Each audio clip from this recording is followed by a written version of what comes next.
Best piece of dialogue I've ever written. Okay, I'm gonna have two, but they were in context. So I haven't had a famous line on Emmerdale where there was a long story about a girl who was pretending to be pregnant to trap a man. It was a wonderfully non-misogynistic piece of writing. And at one point, the girl who really loved him throws the girl into the toilet, throws a pregnancy test at her and just says, "Pee on the stick, you bitch." It took a bit of while to get past the sentence because obviously Emmerdale goes at 7 o'clock. So I was very proud of that. That's still, I've kept that script. That is still saved. But my best line, the one that got me the most reaction, was in an episode of New Tricks, and there was a character who was very anti-feminist, and Dennis Waterman, he calls Dennis Waterman a mangina because he sympathises with women. And Dennis Waterman turns around and says, "If I'm a mangina, book me in for a bikini wax." And that was when I knew I'd finally hit some kind of level. But I'm very proud of that. I just think about them. I live with them a bit. I don't think it's very creative just sitting at your keyboard, staring at the screen. In fact, I think it's the worst thing you can do. So usually I start with an idea, a concept. Let's do a drama about this, and then who would populate it.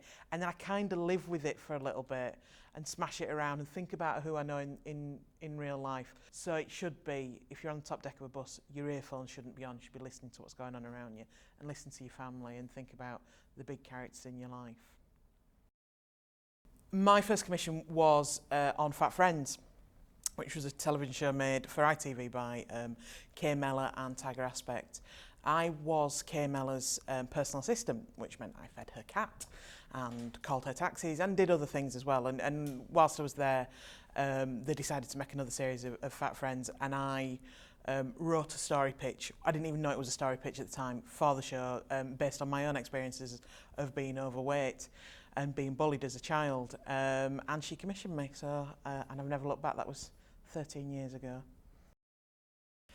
Because I always have done. I was an inveterate liar as a child, which meant that I just need an outlet for stories. And so now I tell lies on paper and, well, on the computer screen and on telly. TV dramas that changed my life, so many. It's a huge list. It's a bit like Martin Scorsese was once asked for his top 10 films and he could only get it down to 100. But I shall get it down to Clocking Off, because it was about ordinary people, but still big stories. I absolutely adore it. And it still stands up today. You can still watch an episode of it 10 years on, and it is still outstanding. Buffy the Vampire Slayer, because the dialogue is so brilliant. And I'm a dialogue writer. I'm a bit crap at story, but I'm quite good at dialogue.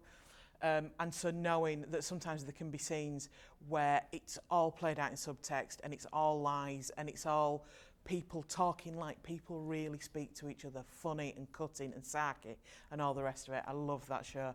And I should really pick another British show. And I suppose the other show that changed my life was Fat Friends, because it was my first commission. But I was on the second series. I watched the first series and thought it was something that really spoke to my own experience. So it was nice to know that stories that felt like my story could be out there. I think TV drama is at its best a real force for good. I think it's most obvious it's the raising of consciousness, and we've had a fantastic discussion about something that I'd not given much consideration of at this festival, which is the representation of people with disabilities. Just the figure alone that 24% of people in this country have a disability has shamed me, and I just cannot understand why we're not seeing 24% of characters on British television with a disability, and it's galvanised me. I shall try and attempt my best to make something happen that addresses that. But it is the raising awareness. It's the raising of awareness about mental health, HIV, talking about poverty, because I think it's very easy to look away from poverty, and I do think we need dramas that address the fact that there is massive disparity between us in society. I think in the 80s it was done brilliantly, not just in very hard-hitting drama like Boys and the Black Stuff is the obvious example, but comedies like Bread. And just a general sense of belonging, that we're all human beings, whether we're black, white, in a wheelchair, gay, got HIV status or not. At the end, it all comes down to humanity, and that's where drama plays out best, is just going, that's a human person. Even though I will probably never experience what they've experienced, I'm allowed to see into that world, and that's kind of beautiful.